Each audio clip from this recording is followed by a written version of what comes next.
Welcome back, everybody, to We Are TPM with myself, Kyle Teixeira. Sitting next to me, as always, is John Teixeira. This week, we are here to do a Q&A session, questions and answers from myself and John, questions that we have collected together from the brains of our staff, questions that have been asked, questions that want to be answered, and here to ask them for us and pull from this hat/bowl that we have here full of these questions is our man behind the mics, Steve Cosio, who we talk about all the time, but he's going to join us this time so you can hear his radio show voice. Beats us every day, huh? I tell you what. There's a sexy voice. Hey, so we didn't we let our staff put these questions together. They were kind of questions that we get on social media, common questions that we hear when we're on the telephone. Some of them might be a little bit more obscure. I'm kind of scared to find out what. Yeah, we don't know what these are because we don't know what they are. We let them just kind of build this random bowl of questions. So we're just going to run through it. Hopefully there's nothing inappropriate in there for right? Like That's all right. Steve is going to have to ask the question. So if there's anything inappropriate, he's the one that's going to feel awkward. I love it. Yeah, but I've also got the ability to put in the beeps or the bleeps if they're inappropriate questions. All right. So if you got any questions in addition to these, or want to talk to us or add questions to our next Q&A session, give us a call, 817-818-9039. Shoot us an email at showmethemoney@weartpm.com. Now let's get into it. What's question one, Steve? All right, so John and Kyle, you brought a bowl, and the bowl has several questions. So the first question is... I'm so glad we asked Steve to use his radio voice. This is great. It's like a game show. Kyle and John, how long have you been in real estate? Oh my gosh, we're starting with easy ones. Yeah, that one's easy. I'll let you go ahead. Goodness gracious.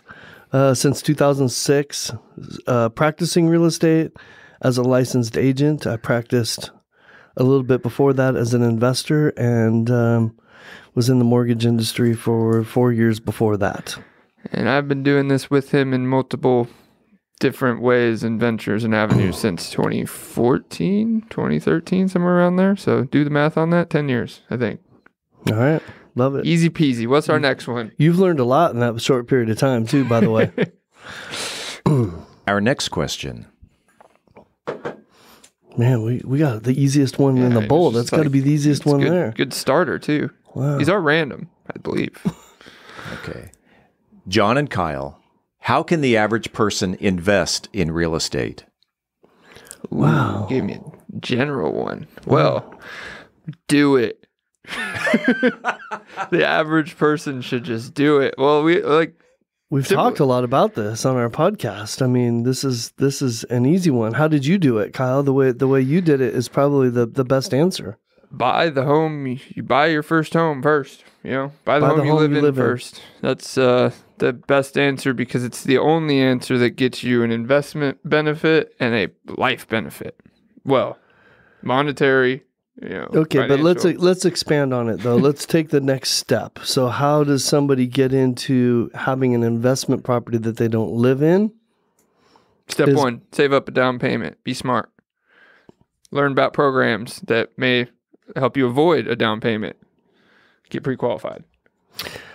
Well, what I was fishing for there was, and the way you did it was by buying your second home and keeping your first home, right? So most of us have the ability to buy a primary residence for a lot less money down. So like you did, you moved across town from one neighborhood to another as your family was growing. And so in doing that, you got to get a mortgage on a primary residence and keep your old residence as a rental. And that's how you became... Which is how you describe... an investor. You're basically using... And that's how primary residence mortgage on the second one is what you're saying. So I think the answer to that question, that's the easiest answer to that question is the average. I think most investors get into investment that way. Well, it said average person invests in real estate. So my answer to that is figure out a way to buy the home you live in as soon as possible, regardless of market and financial conditions. There you go. Love it. That might be the answer to a future question. All right, Steve, I think we're ready for another one. John and Kyle, what's your favorite part of real estate?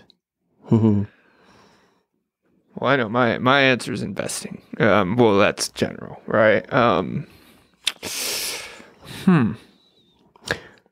It's a good question. I'd say how unique every deal is. The variety of homes and factors that go into being successful in real estate, and the different avenues. You know, people talk about real estate as one thing. It's so many different things. It is. Yeah. So I'd say the variety, wealth building opportunities, and so I feel like I'm going to answer this two different ways. I'm going to answer it the way you answered it because I think you took a really general approach from a philosophical standpoint of what is your favorite part of investing, kind of in a philosophical way. And I think I would agree with you that my favorite part of real estate is investing, right? Or helping people invest or whatever, anything that has to do with investing in real estate, okay? But I'm looking at this I'm looking at that question from a little bit different, drill down a little bit more. I was thinking about it more specifically, like, what are the moments, what are the pieces of the process that I enjoy the most? And this is a perspective you may not have because I've been blessed to do this so many times. And it's sitting at the closing table with a family that's buying their first home, right? There's nothing, maybe not even their first home, but there's nothing more special than sitting at a closing table with a family that's really excited about what they're doing, and they're coming days, weeks, and years, and they're envisioning what it's going to look like, and you could just tell that this is a really rewarding experience, and you're getting to share in it.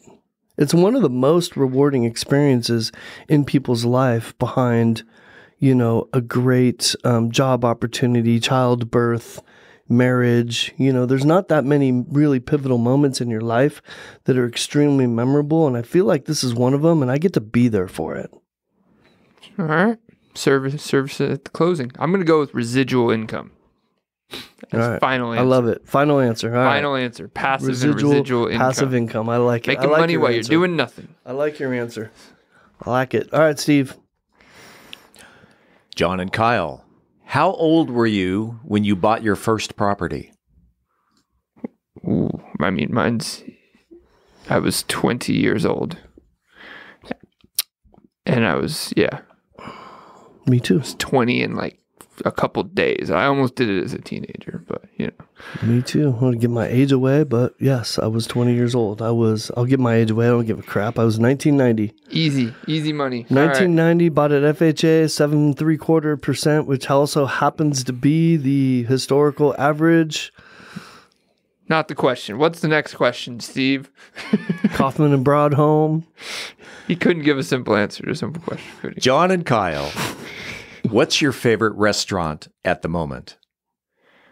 Ooh, we could. That's too general. I'm going to answer for both of us here. If you were to you had to find a place where we'd both answer, it's going to be Henry's Cigar Lounge. All right. You know what? I didn't right even next think to of our that. office. Okay. All right. That's a Counts good as a answer. restaurant. That's a good answer. I'm gonna give you a different answer though, because there's one that has been my favorite lately. And I love it, and I can't wait to get back to it. It's a little place here in Mansfield, and it's called Kaya, little sushi place. And I absolutely love this place, and I've eaten there 2-3 times a week at times, and I can't get enough of it. I love it. The best sushi, some of the best sushi I've had. People keep telling me to go to other places, so I try other places to see if I can fall in love as much, and I can't. This place is great. I'm going to stick to Mansfield because I could go all over the place if you talk all DFW. In Mansfield, it's probably 54th Street just because it's the easiest place to get everyone to agree to go because they serve absolutely everything. You can't tell me you want burgers or you want anything you want. All right, well, they have it. Let's just go there. You get steak, chicken fried steak. They got Italian. It's the greatest compromise of all time. Pizza. And they have like 100 beers on draft, so you can't even tell me that's the reason. Yeah. Like, you got nothing. You get Never had a bad meal there and a great environment. Yep, good call. You know what that place reminds me of? BJ's. Yep. It's kind of like that. Yep. No Pizookie. All right, Steve. You ready for the next one? Yes, sir. John and Kyle, what does it take to list a property? Oh, this is... I'm gonna let you take that whole question. What does it take to list? I'm trying to get the sense of what the question is really about. What does it take to list a property? Like preparation wise, you want to make sure your condition. I always say you want to be the pretty girl on the block, right? So make sure your condition is as impeccable as you could possibly afford to make it. All right. But what does it take for a real estate agent to list it? It takes marketing expertise, professional photography, knowing where to list your property and how to syndicate it. Clearly getting it on the MLS. That's the easy part, right? All the agents do that part. Open houses. There's so many things. There's a list on our marketing thing that I'm trying to go through my list right now. Reputation. Whole bunch of stuff, because this is a huge answer when, the simplest answer is for anyone to list a property. I mean, you could go Snap, Zillow, Post. Yep. I mean, that gets it done, but it won't get you. It won't get you the highest price and the won't most get you all the things exposure. you want. So what does it take? It takes really good marketing. It takes expertise. It takes follow through, expertise in negotiation. And being able to anticipate through the process, when you've done this 420 times, right, then it's easier to anticipate what's going to happen before it happens. You just threw 420 out there on 420. Ooh, I picked up on that too. You guys are stuck so in your smart. head or something. So. You guys are so smart. It's the day we're recording, by the way, so Yeah, clearly. That's why we did a Q&A. Clearly, we're doing Q&A on 420. All right. We're not going to smoke Expertise anything after and this, are we? experience is the simple part of that answer. What we got next, Steve? The next question for John and Kyle. Tell me about your out-of-state property management. What is the process like? Oh, Kyle loves this question. Don't you, Kyle? What is the process like? Well, it's unique. That's what it is. Just give it a one-word answer. It's unique. But it's building systems. We live in the day and age of technology. So the great thing is, probably 60% of our systems can be executed from anywhere. So building out the 40 we have here, boots on the ground, is really what our systems are out of state. Boots on the ground. Getting trustworthy boots on the ground somewhere else that we can trust and put our name on, and executing to the same level of service and standard as we would here. That's what it comes down to. When we are in these other markets that we're in, it's because we have confidence in our boots on the ground, and we can do that anywhere. We could build that. We can find boots on the ground and find boots on the ground that we have confidence in. We don't necessarily want to, right? Otherwise, we would be in about 12 different markets. If we accepted everything that people threw at us, we'd be all over the place. You can't make fear-based decisions out of state either. Yeah, so. Well, that's true. But good answer, Kyle. Boots on the ground is the short answer to that question. Have really good boots on the ground, and then we use our systems. All right, Steve, I think we're ready. We got through that question. Just being around you guys, I know the answer to this question. All right, do you want to answer it too? Yeah, it's only one word. Okay. John and Kyle, when should I start investing in real estate? In 2 years. Yesterday. Boom. Tomorrow. 2 years. April 20th of 2024, maybe. Let's bring it back to the analogy. I'm just being sarcastic. If you want a tree in your yard, how do you do it? You better plant it now. You better plant it now so it can grow. Right? Now, yesterday. But isn't it better to ASAP. plant trees in the spring, Immediately. Kyle? No. Not trees of wealth, huh? Trees of wealth can be planted in any season, can't they? Yes. Go plant that under some snow. It may be cheaper during that time. But what if I can't find fertilizer? Well, then you're just going to have to ask Steve what the next question is. The next question to John and Kyle. What's your collection process like? Pay your rent Finish the This statement. is going to go badly, I can tell. It's much like The Sopranos. Yeah. That's a great answer. I love it. We do have Guido on our staff, don't we? Yeah. Yeah. I even got it. Well, it is a very cumbersome collection process. So you know what? I don't necessarily think that the point of this question was really to give away every detail of our collection process. I think the point here is to demonstrate that we do have a very systematic approach to the way we do collections. And basically what it is a step-by-step approach that starts on the first of the month and goes all the way to evicting you from your home. Mm-hmm. And in that process, we try and give as many opportunities. We be empathetic and human, and we give all the opportunities we can for people to get caught up and to be able to stay in the home.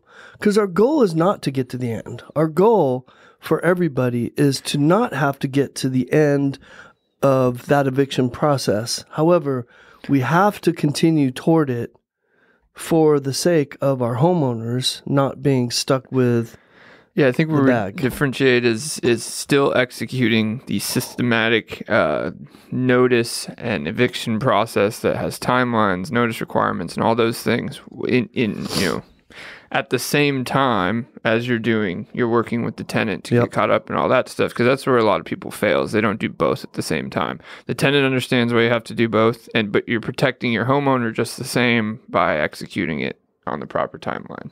Well, look, you know what? We should do a podcast on this because this is a good topic right here. One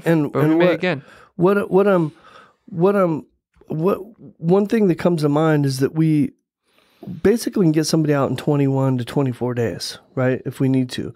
So if I'm an investor, one of the things investors worry about the most, we've done a podcast on the biggest worries, right? People worry about not getting paid and getting stuck with, having to pay for a home that they're not getting rent on. Well, if I can get somebody out in 21 days from, and get them out before the end of the month, I can literally market it and get somebody in for that following month. And the most you're out is a month, right? Doesn't that reduce the level of anxiety that an investor would have about renting if they knew that? Yeah, and you can work with tenants within that same timeline. You're paying, if you want an extra 30 days, then you're going to pay a proportional amount to where our timeline doesn't extend anymore. I think it's all we make deals important with people, but it has to be deals that make sense. Well, knowing the timelines, because it was in that eviction process, there's all these different timelines. Even after those 21 days, there's things that you cannot do right and have to start completely over. We watch inexperience in court and otherwise all the time. That those are big effects. You wait 31, say you wait 30 days to get your court date and you just did it wrong. So now you got to execute this notice process that itself takes, a week, 2 weeks before you even file again, and then wait another 30 days for eviction. So, inexperience can cost you a month or two. Yep. Next. John and Kyle, what's your favorite thing about Mansfield? Podcast Mansfield. What a great suck up answer. That was the best suck up answer I could give, right? Second favorite is about Mansfield, recorded by and at Podcast Mansfield, right? That's right. God, why are you sucking up to Steve? I gave him a plug too. Why are you sucking up to Steve right now? I don't. It was a great question. What is my favorite part? You know what? Community. I really, really have enjoyed over the past 17 years being a part of this community in every aspect. Living here, working here, playing here, going to church here, eating here, all of it. Now, it's been to varying degrees, and some things are getting worse, some things are getting better, like every community. But I think that's the short answer for me is community. Pretty much give the same answer. I mean, I don't live here anymore. I just work here. No, stick with your answer. It's Podcast Mansfield. Podcast Mansfield. Goodness but yeah, gracious. I'd say the growth I've seen from Mansfield, but also the parts they've decided to keep the same, like downtown and stuff like that. So the uniqueness of Mansfield, for sure. Yep, definitely. How many of these questions are we going to do, Kyle? There are only a few left. Oh, we're going to do them all? Yeah. Okay, let's go. Let's go.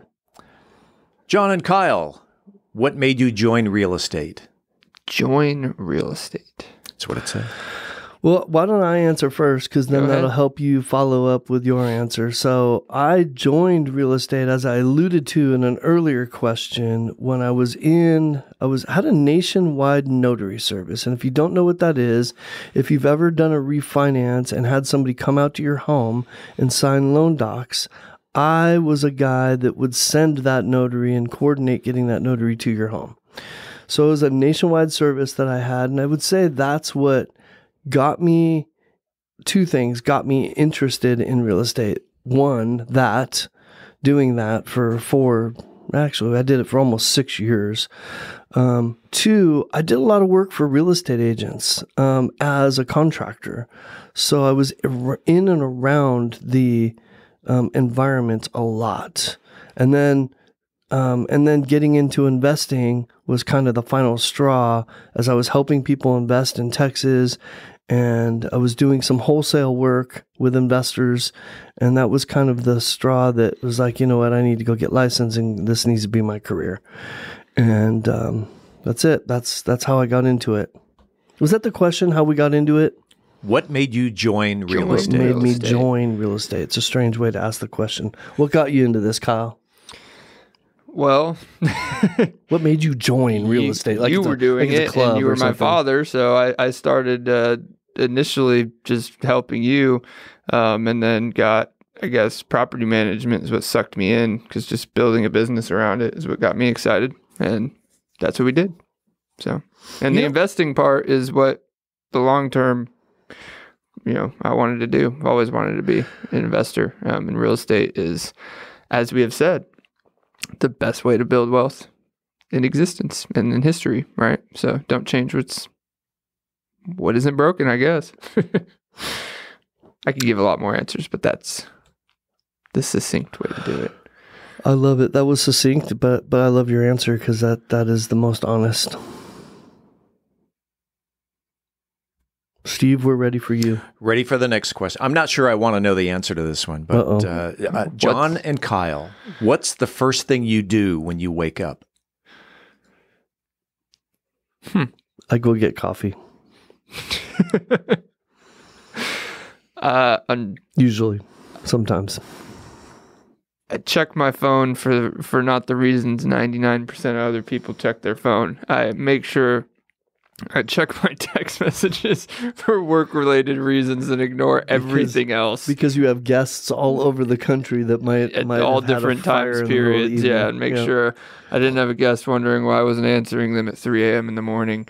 So yeah, I check my 2 apps that cannot wait until after I get ready for the day, and ignore the other 100 million notifications. That's a strange question. Our staff put that in there. Why do you think our staff wants to know? Maybe they wanted to know. Like, is it really specific? Like, they want to know if I got coffee before I peed, or what do you think? I don't know. You think they want those details, or do you think maybe they're hoping that we would say something like, we get up, we pray, we meditate, we read 12 pages of our book, like, right? Like that's what they're hoping. We'll say something really motivational like that, huh? Because we should be doing that probably instead. Or maybe they're like, you wake up and instantly think of all the things we wanted them to do and shoot them a text message. They're like, is this really what you do the second you wake up? Do this thing. Oh, that's funny. That's funny. All right, Steve. How many more we got, Steve? 4 more. All right. John and Kyle, what brought your family to DFW? Well, the answer for Kyle is easy. Yeah, I was dragged, screaming and crying. No, I'm just kidding. I'll let him answer this. Since he did the dragging. Actually, he says dragged, and it was funny though, because my mom lived here is the short answer. So if we expand on that answer a little bit, we came here to visit. We enjoyed it. I was already looking at the area to invest in, because it was a prime spot in the entire country to invest in. And so I started doing that. And I started trying to help other people invest here. And in doing so, decided that we wanted to live here. And it was a good time to do that since my business at the time was a business that I can do from anywhere. That's a short answer. But to go back to your dragging, kicking, and screaming, the kids also had an impact on our decision to come here, because when we brought them through a model home, a first Texas model home, big giant Hillcrest or something like that, they absolutely fell in love, because we lived in a little 3-bedroom, 1,100 square foot home. Kyle, you at the time were sharing a bedroom with your little brother. Oh, yeah. And your bedroom was about 15 feet from my bedroom, and your older brother's was in between it. So that's how small it was.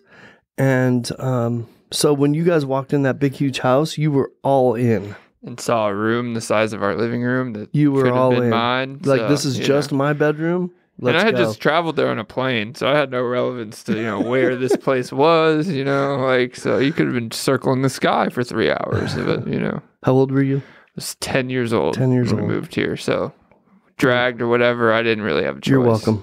So, yeah. Good question. John and Kyle, what's your current hobby? Ooh, easy. Golf. Next question. Golf shirts rocking in the podcast. But yeah, golf. John and Kyle, why Mansfield? What? Why Mansfield? Like, why did we initially choose Mansfield, do you think? Steve, come up with a better question. That's a horrible question. Why Mansfield? Why Mansfield? Okay, let's answer it the way we want to. interpretation, Okay, right? all right, that's fine. Is that the last one too? I have one more. Oh, okay. Why I was about to Mansfield? say, that'd be quite the All right, I'm gonna take this question from a standpoint of somebody else asking me why Mansfield, and I'm gonna tell them. I'm gonna incorporate some of our previous questions: community, values, stability and economy, school district, reputation, all of those things. We are set up here in Mansfield for a long, stable future. Yeah, and I don't know. I'd answer it in a weird way. Like, it's arguably one of the most unique suburb areas I've ever seen. I mean, if you know the area, just the description. I mean, Fort Worth, it's just it's directly south of Arlington, which nobody talks about Arlington, but it's literally on the list of top 50 biggest cities in the country, right? So you have Arlington that splits Dallas and Fort Worth. So you got 3 major cities in this country, state, all that, literally bordering each other, and then directly south of them is Mansfield, the suburbs of Mansfield.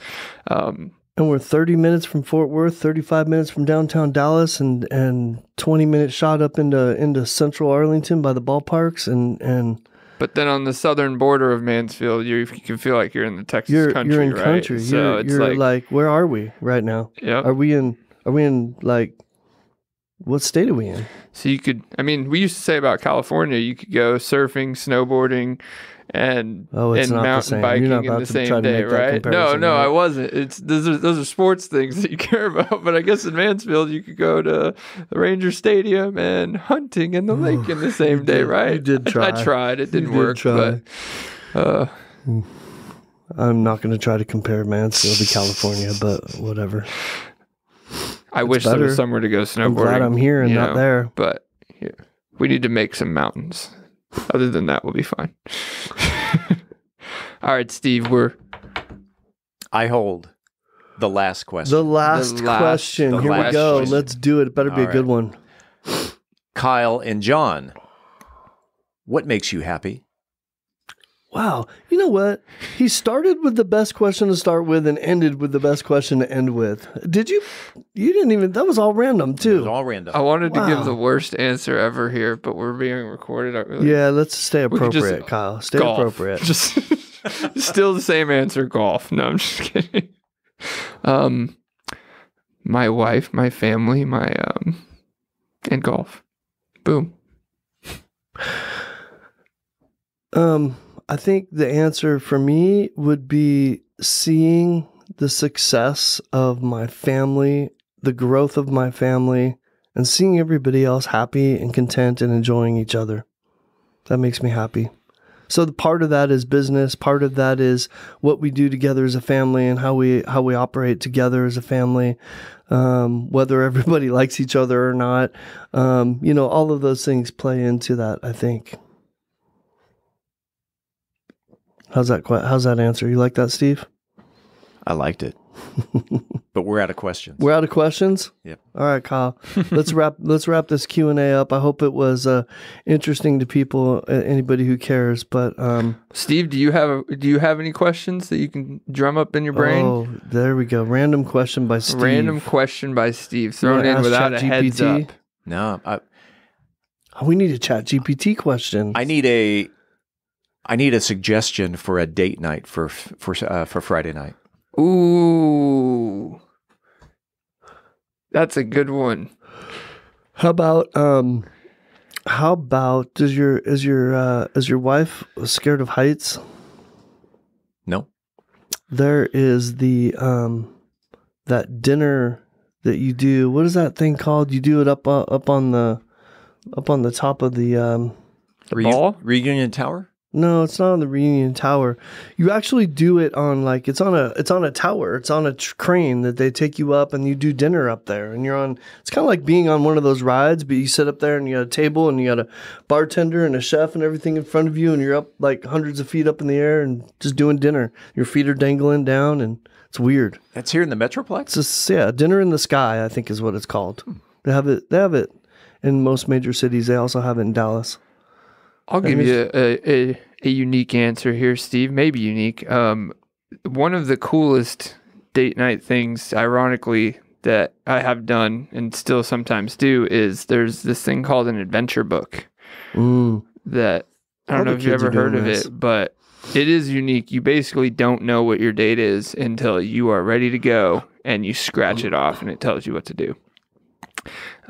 It basically gives you some picture hints of like what it may involve eating, that you need a babysitter and you need at least $50. That's about as much information as you get. Oh, and you might need to get in the car, not get in the car, that kind of thing. But, going on an adventure in the, the mystery part of it makes it fun. Mm-hmm. So. Yep.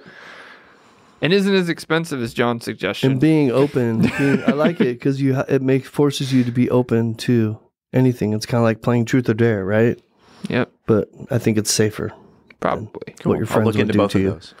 We've done one as unique as baking baking cookies blindfolded, and the one person had to tell you what to do, and the oh really? Yeah. So I was blindfolded and couldn't see if I was, throwing eggs into a batter of pizza or if I was actually making cookies. I had no idea. I'm trying to decide if I wanted a cookie made by you blindfolded, given instruction by your wife, or the other way around. I'm pretty sure. I probably would have messed with her more if she was the blindfolded one. Those cookies might have ended up true. with They might have had like parsley or something in them, huh? Yeah, like instead of baking soda, you get, you don't use baking soda for actual baking, but, put baby powder in there or something. So yeah. Yeah, but all you got to do is say, get the baking powder, and she already knows where it is. She could probably get it. That is so true. Actually, that was why I suggested me be blindfolded. Because I'm like, this isn't fair. You could travel this kitchen blindfolded, and that's funny. It's like someone sent me a video yesterday that was like, your wife you use your wife as a memory notepad sometimes. Like, why do I need to remember where all the stuff is in the kitchen? You know exactly where it is. So yep. Save my brain power. Close us out. Are we doing a Chat GPT question or are we closing out? No? It's up to you. Steve Cosio, thank you very much. And you here at Podcast Mansfield for presenting our questions and being involved in our podcast today. We wish we had radio voices like you. Thank you. Thank you very much. If everybody wants to add more questions, throw in questions that may be asked at our next Q&A session, give us a call, 817-818-9039. Shoot us an email at showmethemoney@weartpm.com. And thanks for tuning in. We out. Out.